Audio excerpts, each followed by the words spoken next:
जरा सोचिए, एक ऐसी जगह जो दिन के उजाले में किसी जन्नत से कम नहीं लगती। राजसी पहाड़, खूबसूरत वादियां, लेकिन जैसे ही सूरज ढलता है, यही जन्नत एक खौफनाक सन्नाटे में डूब जाती है।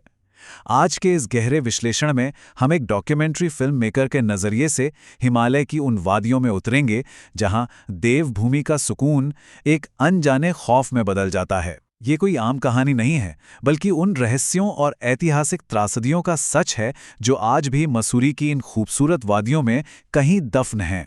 अब इन पहाड़ी इलाकों की वो खामोशी रात में कितनी डरावनी हो सकती है, जरा इस बात पे गौर करते हैं।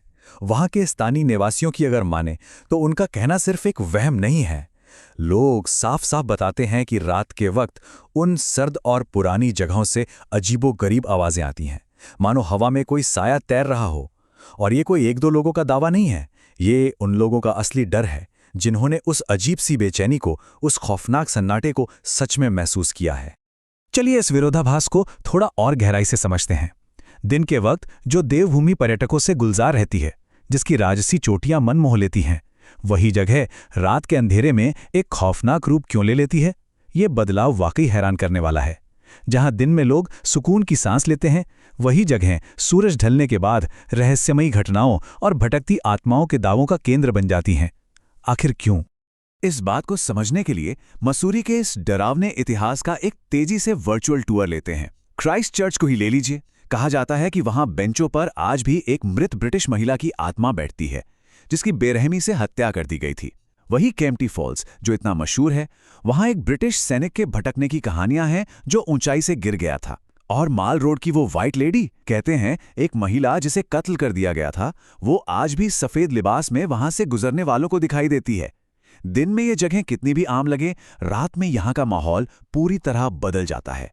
खैर, शहर के इन मशहूर पर्यटन स्थलों और अंग्रेजों के ज़माने की कहानियों से अब हम थोड़ा और आगे बढ़ते हैं, गहरे जंगलों और एकदम वीरानियों की तरफ। अब हम जिस जगह की बात करने वाले हैं, वो सिर्फ कोई आम भूतिया कहानी नहीं है। हम रुख कर रहे हैं मसूरी के पास मौजूद लमगी देहर खदानों के उन खौफनाक खंडरों का, जिसका इतिहास एक बहुत बड़ी, दिल दहला देने वाली मानवीय त्रासदी से जुड़ा है।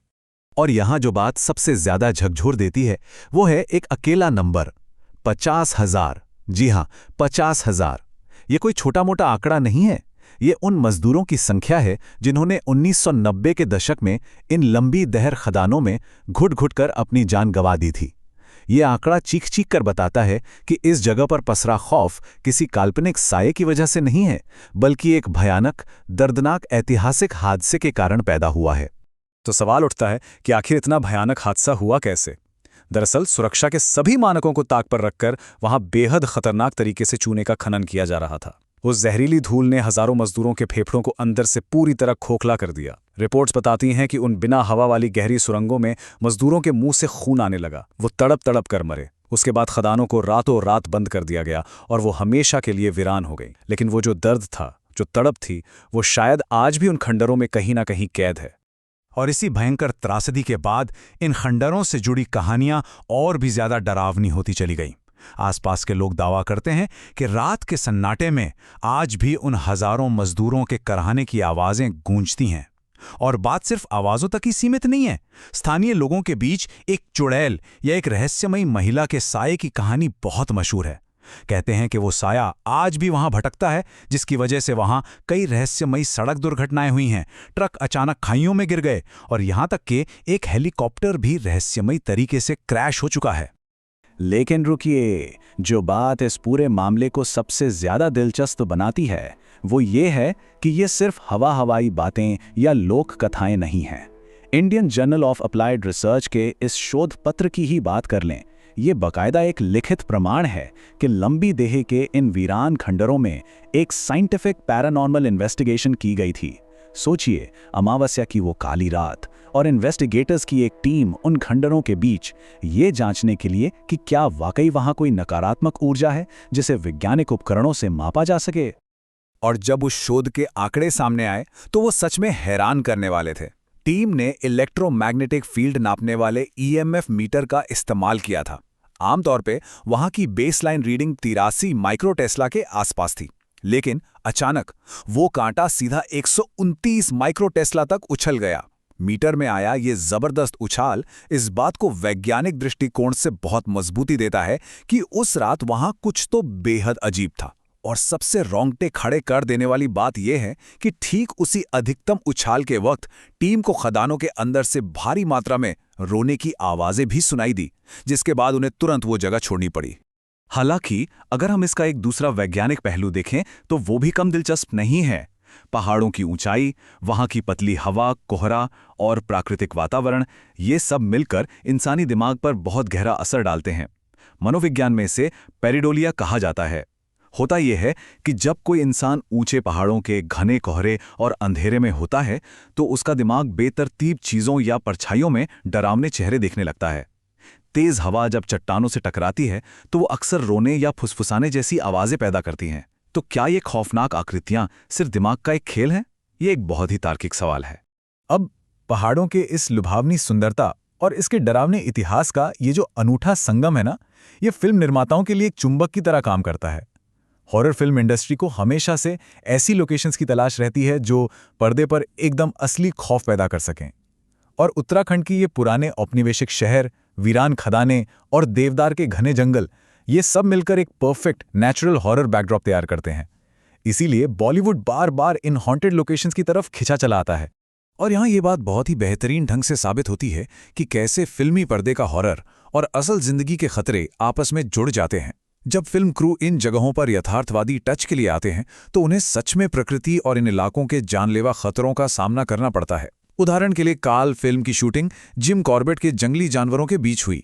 केदारनाथ के सेट पर टीम को जानलेवा ठंड और कम ऑक्सीजन से जूझना पड़ा। और कबीर सिंह जैसी फिल्म को मसूरी की पुरानी जर्जर इमारतों में भयानक यांत्रिक खतरों का सामना करना पड़ा। अगर 2005 की फिल्म काल की कहानी पर नजर डालें तो वो असल में उत्तराखंड की इसी भौगोलिक सच्चाई को दिखाती है। फिल्म का मुख्य किरदार एक नेशनल पार्क में हो रही रहस्यमयी मौतों का जवाब तलाशने आता है, जहां अलौकिक शक्तियां और खतरनाक जानवर मिलकर एक खौफनाक जाल बुनते हैं। ये कहानी असल में वहां की स्थानीय किंवदंतियों का ही एक आईना है, बिल्कुल वैसा ही जैसा हम असल जिंदगी में सुनते हैं, जहां पहाड़ों के खतरनाक रास्ते और कोई अनदेखी शक्ति दोनों एक हो जाते हैं। लेकिन कभी कभी असल जिंदगी का खौफ किसी भूत या आत्मा से नहीं आता, वो आता है वहां के जर्जर बुनियादी ढांचे और उन खतरनाक कार्यस्थितियों से। मसूरी के ही एक हेरिटेज होटल में कबीर सिंह की शूटिंग के वक्त एक ऐसा ही रोंगटे खड़े कर देने वाला हादसा हुआ था। 35 साल के एक जनरेटर ऑपरेटर मरम्मत का काम कर रहे थे और अचानक उनका मफलर जनरेटर के पंखे में फंस गया। इस यांत्रिक विफलता के कारण मौके पर ही उनकी दर्दनाक मौत हो गई। ये घटना इस बात की एक खौफनाक याद दिलाती है कि इन पुरानी ऐतिहासिक जगहों पर बड़े पैमाने पर काम करना अपने आप में कितना खतरनाक हो सकता है। तो इस पूरे विस्तृत विश्लेषण के बाद जहन में एक ऐसा सवाल उठना लाजमी है जो हमें गहराई से सोचने पर मजबूर कर देता है। इन शांत पहाड़ों और वीरान खदानों में जो खौफ है, उसका असली कारण क्या है?